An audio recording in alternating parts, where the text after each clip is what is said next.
मैं जैसे एक छोटी सी बात आपको और बताता हूँ, बात निकली है तो, कि जब हम 17-18 साल के होते हैं तब तक तो नो टेंशन, मतलब जिंदगी बहुत गजब चलती है, कोई चिंता ही नहीं किसी चीज की, है ना। इसके बाद की जो 18 की से 30 की जो लाइफ है ना, इसमें मुझे लगता है कि हम बहुत ज्यादा अपने करियर को बनाने पे ध्यान देते हैं, है ना।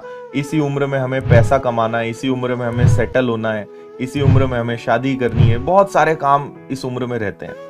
जब एक बार 30 से आगे बढ़ते हैं आप, तो फिर आपकी प्रायोरिटीज चेंज होती है। पहले आपकी कोई कुछ नहीं गतिविधि, पहले आप टेंशन फ्री थे, यहाँ सारे लफड़े जो हैं बस वो इसी उम्र में हैं। इसके बाद आप एक बार जब सेटल हुए तो आप दोनों अलग चीजों पे ध्यान देना चालू करते हो, है ना। और मैं अपनी स्थिति बता रहा हूँ, मेरी स्थिति यही रही। अब मैं जब 30-40 अब इस एज में आया हूं, बल्कि मैं तो अब 35 के आसपास आ गया हूं। अब मैं इस समय बहुत ज्यादा अपनी हेल्थ पे ध्यान दे रहा हूँ, बहुत ज्यादा अपनी फैमिली को टाइम दे रहा हूँ, है ना, क्योंकि मैं इन सब फेजेस से आगे आ चुका हूँ। मैंने एक बड़ी इंटरेस्टिंग और बड़ी ही हिला देने वाली चीज पढ़ी कि व्यक्ति को सबसे ज्यादा, अगर आप चाहते हैं कि आप एक अच्छा लंबा जीवन स्वस्थ जिए, बहुत अच्छा शरीर आपका हमेशा रहे, कोई बीमारी ना हो, कोई तकलीफ ना हो, या कम से कम आप बीमार पड़े या आगे चल के बुढ़ापे में कम से कम दिक्कत आए, तो सबसे ज्यादा शरीर का ध्यान रखने की जो उम्र है वो 20 से 30 है। ये मुझे 35 में पता चला। सबसे ज्यादा शरीर का ध्यान रखने की जो बेहतरीन उम्र है वो क्या है, 20 से 30 है। आपको अपने खाने पीने को कंट्रोल इस उम्र में करना है, आपको एक्सरसाइज सबसे ज्यादा इस उम्र में करनी है। मतलब इसको कहा जाता है बोने की उम्र। जितना बोगे जीवन भर वैसा कमाओगे, हेल्थ के टर्म्स में। अब ये बात जब ये उम्र निकल गई तब पता चला। अब मैं, जिन्होंने इस उम्र में बहुत शारीरिक श्रम किया है, वास्तव में बहुत मेहनत करी है, उन लोगों का जीवन बहुत स्वस्थ रहा है, वो बहुत कम बीमार पड़े हैं।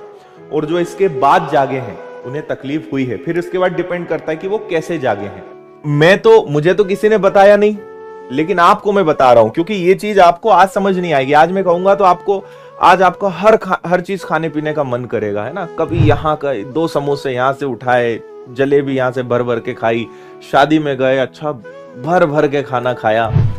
थोड़ा सा कंट्रोल अगर करोगे, थोड़ा सा खान पान को अपना सही करोगे, और एटलीस्ट खाने पीने के साथ साथ 1 घंटे अपने शरीर को आप देना शुरू करोगे, आप एक समय के बाद पाएंगे कि भाई सबसे कीमती चीज अगर कुछ है तो वो हेल्थ है। पैसा कितना भी हो कुछ काम नहीं आता है बाद में, अगर अच्छा शरीर ही नहीं है। मैं कई प्रकार के लोगों से मिलता हूं, इतने बड़े बड़े लोगों से मिलता हूं, पर इतना पैसा है उनके पास कि उनके पास फुर्सत नहीं कि कभी वो बैठ के गिन ले या कभी देख ले कि यार कितने करोड़ों की संपत्ति अपने पास है, लेकिन चलते नहीं बन रहा ढंग से, आधा शरीर काम नहीं कर रहा है, कहीं कोई बीमारी, कहीं कैंसर हो गया, कहीं हार्ट की प्रॉब्लम, कहीं शुगर, कहीं ये। क्यों? क्योंकि इस सब उम्र में अंधा काम किया उन्होंने, और यहां तो किया ही किया, बाद में भी नहीं जागे। 50 के हो गए, 60 के हो गए, शरीर पे कभी ध्यान ही नहीं दिया, मशीन ठप हो गई। अब पैसा खूब है, लेकिन उसको एंजॉय करने के लिए शरीर ही नहीं बचा। आने वाला समय बहुत बहुत बेकार आने वाला है, क्योंकि हमारी लाइफस्टाइल बर्बाद हो चुकी है। कुछ भी खा रहे हैं, कुछ भी, मतलब बस जहर ही नहीं खा रहे हैं, है ना, बाकी बहुत उसका एक छोटा सा रूप चल रहा है। और आने वाला समय मेडिकल इमरजेंसी का रहेगा, लोग भागते रहेंगे इधर उधर, बहुत खतरनाक समय आने वाला है। और उस समय वही व्यक्ति सबसे ज्यादा सुखी रहेगा जिसका हेल्थ अच्छा है। पैसा मायने रखेगा ही नहीं कुछ समय बाद, आप देखना, पैसे की वैल्यू नहीं रहेगी, वैल्यू रहेगी हेल्थ की। सबसे सफल व्यक्ति वो माना जाएगा जो स्वस्थ है, सफल वो नहीं माना जाएगा जिसके पास पैसा है। आने वाला समय आप देख लेना, भविष्यवाणी कर रहा हूं मैं, ना आप इसके साक्षी बनो तो मुझे बोल देना।